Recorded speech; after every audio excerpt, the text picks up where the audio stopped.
আমি তো কাউকে ঠকাই, আমি ঠকলাম কেন? আমি তো কারো বিশ্বাস ভাঙি নাই, আমার মানুষ বিশ্বাস কেন ভাঙবে? আমি তো কারোর সঙ্গে প্রতারণা করি না, তাহলে মানুষ আমাকে কেন প্রতারণা করবে?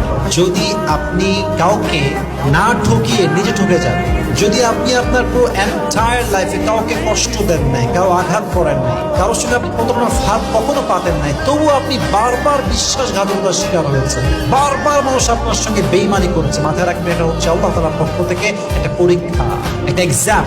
He wants to see that how you face this exam, how you pass your exam. আল্লাহ দেখতে চায় যে আমার বান্দা আমার তা পরীক্ষায় পাশ করে কি করে না। আমি তো কাউকে ঠকাই, আমি ঠকলাম কেন? আমি তো কারো বিশ্বাস ভাঙি নাই, আমার মানুষ বিশ্বাস কেন ভাঙবে? আমি তো কারোর সঙ্গে প্রতারণা করি না, তাহলে মানুষ আমাকে কেন প্রতারণা করবে?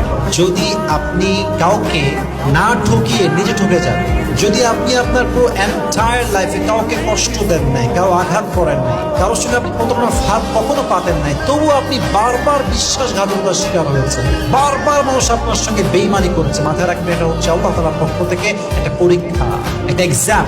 He wants to see that how you face this exam, how you pass your exam. আল্লাহ দেখতে চায় যে আমার বান্দা আমার তা পরীক্ষায় পাশ করে কি করে না।